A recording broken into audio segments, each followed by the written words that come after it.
There's one thing that quietly stops men from traveling long before their body ever actually stops them. And almost nobody names it directly, not even to the people closest to them. I found the ordinary 2-minute ritual that closed that exact gap for me, and it isn't anything close to what you'd expect. I'm 83, but this started at 80, when I hadn't taken a real trip in years. In the next few minutes, I'll show you the 2-minute ritual that let me travel again. These days, I travel again, genuinely and often. I flew out to visit my daughter's family last month, a 5-hour flight I would have found unthinkable at 80, and I didn't spend the whole trip anxious about the bathroom situation.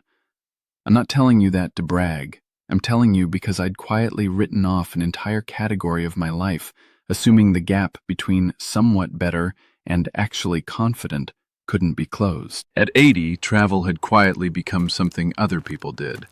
Not because I couldn't physically manage it, but because the anxiety of an unfamiliar bathroom situation, a long flight, an unpredictable schedule, had grown large enough to outweigh whatever I might have enjoyed on the other end. I turned down a cruise with old Navy friends that year, the kind of trip I'd talked about for a decade, because I couldn't picture managing my symptoms on a ship for a week without a bathroom I trusted nearby. I told them my knees weren't up for it, which was a lie, and a smaller one, somehow, than the truth would have been to actually admit out loud. I still think about that cruise sometimes, the one trip out of many that I regret most specifically. Most of my old Navy friends are gone now, and that particular window closed permanently, in a way none of the others did.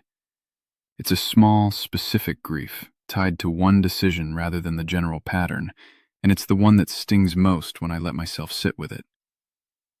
I'd been on standard treatment for my symptoms for a couple of years by that point, which helped, but not enough to actually restore the confidence I needed to travel freely again. I assumed that gap between helped somewhat and actually confident was simply going to be permanent. My doctor seemed satisfied with my progress at every checkup, and by the numbers he was tracking, I suppose I was doing fine. But there's a difference between numbers on a chart looking acceptable and a man actually feeling free enough to book a flight without hesitation. And nobody ever asked me directly about that second, harder-to-measure thing. I remember sitting in his office once, nodding along as he reviewed my chart, thinking the whole time about the cruise I'd just turned down and never once mentioning it. It felt like an entirely separate conversation, disconnected from anything a lab result could capture, and I never quite found the right moment to bring it up directly. My wife noticed the pattern of declined invitations before I ever named it to her either. She'd mentioned a trip some friends had taken, and I'd changed the subject a little too quickly.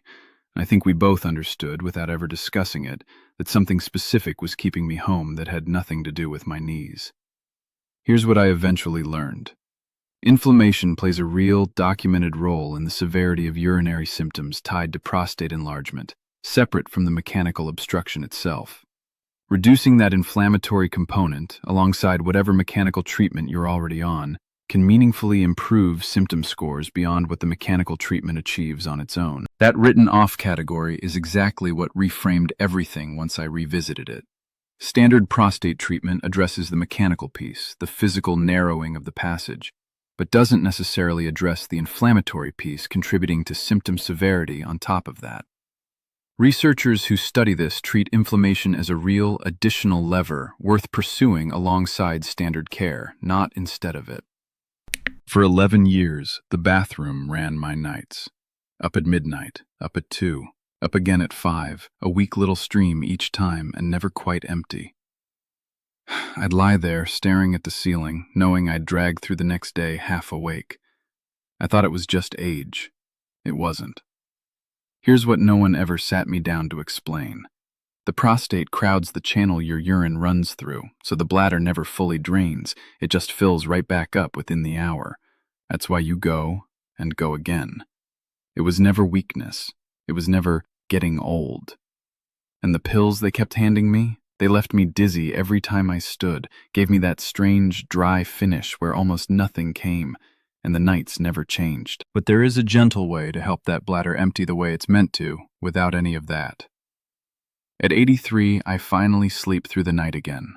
I'll show you exactly what in this video, and if you want the simple support I personally use, there's a free presentation linked in the description below. So here's the 2-minute ritual. A curcumin supplement taken once daily alongside my existing treatment, not replacing it. There's a randomized controlled study where men on standard treatment for enlarged prostate were split into two groups, one adding a curcumin supplement, one adding a placebo, both groups continuing their existing standard treatment throughout. At 6 months, both groups showed improvement from their standard treatment, but the group taking curcumin showed a significantly greater decrease in symptom scores than the group on placebo alone. I want to be precise about what this means. Curcumin isn't presented here as a replacement for anything a doctor has prescribed. It's an addition, studied specifically as an addition, that appears to meaningfully improve outcomes beyond what standard treatment achieves entirely by itself, which is a genuinely different claim than most supplement marketing ever bothers to make. The ritual itself takes about 2 minutes, honestly. A capsule with my morning coffee, the same automatic gesture as taking any other daily supplement, requiring almost no real effort once it became genuinely routine. I added a couple of other pieces around it. Less alcohol in the evening, since it's a separate irritant that compounds inflammation and bladder symptoms from another angle. Better sleep generally, since a well-rested body seems to manage inflammation more efficiently across the board, this included. I gave the combination the full 6 months the actual study measured, rather than judging it after a few disappointing weeks the way I'd judged other things before it and been let down. Sticking to that actual timeline, instead of my own impatient guess at how long something should take, turned out to be the real difference between this attempt and the handful of other things I'd abandoned too early over the years. By month 4, I noticed I'd stopped mentally rehearsing bathroom logistics before leaving the house, which was such a quiet shift I almost didn't register it as progress until I looked back. I used to run through the entire route in my head before any errand, where the nearest bathroom would be, how long I could reasonably wait, and one ordinary afternoon I realized I'd left the house without doing any of that calculating at all. I remember the specific week it clicked, honestly. A friend mentioned an upcoming weekend trip, half expecting me to decline the way I usually did, and I heard myself say yes before I'd even consciously thought it through. It was only walking away from that conversation that I realized how automatic the old anxious calculation used to be, and how quietly it had simply stopped running in the background.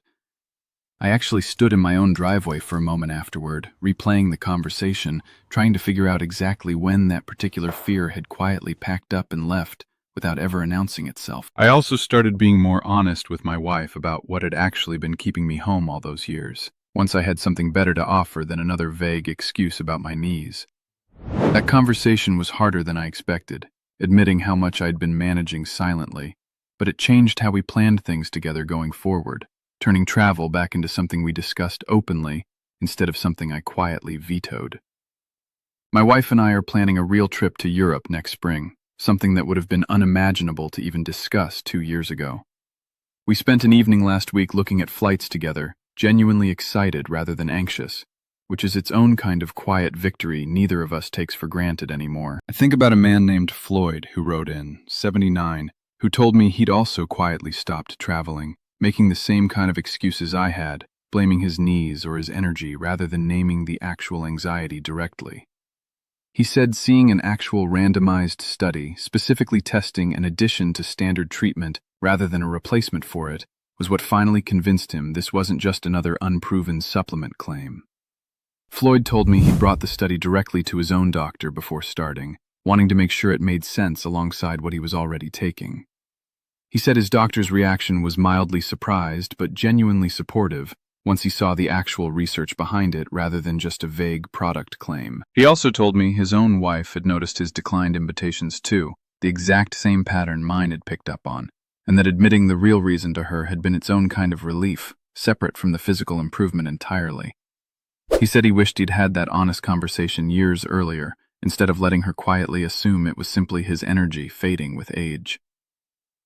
If you're on medication for your prostate, your blood pressure, or your heart, please hear this clearly. Nothing here replaces your treatment, and you should never stop or change a medication on your own.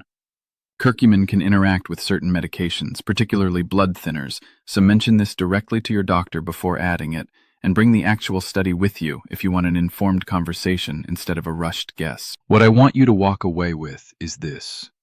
Standard treatment and additional support aren't opposites. In a real study, adding one ordinary spice to standard care produced measurably better results than standard care alone, without requiring anyone to abandon what was already working. I also want you to walk away with something less clinical, that the gap between helped somewhat and actually confident is worth naming out loud, to your doctor and to the people who love you, rather than quietly living inside it for years the way I did. I think about how many trips I quietly turned down over the years, blaming my knees or my energy, when the real obstacle had an actual name and an actual additional way to address it, sitting right alongside the treatment I was already taking the entire time, waiting for someone to actually mention it out loud. So here's what I use: a few drops every single morning. And let me be honest about why it works. One herb on its own nudges one thing, but your prostate answers best when several signals are calmed at the same time: the flow, the emptying, the pressure behind it. That's why what I take brings them together, concentrated, working as one, not a single ingredient hoping to do everything. Stronger stream, full emptying, quiet nights, your freedom back. And none of the trade-offs, no dizziness, no dry finish, nothing taken from you as a man. It's linked right under this video. Go see it for yourself. It won't replace good sleep or your own doctor. It's there to support your body. At 83, I sleep through.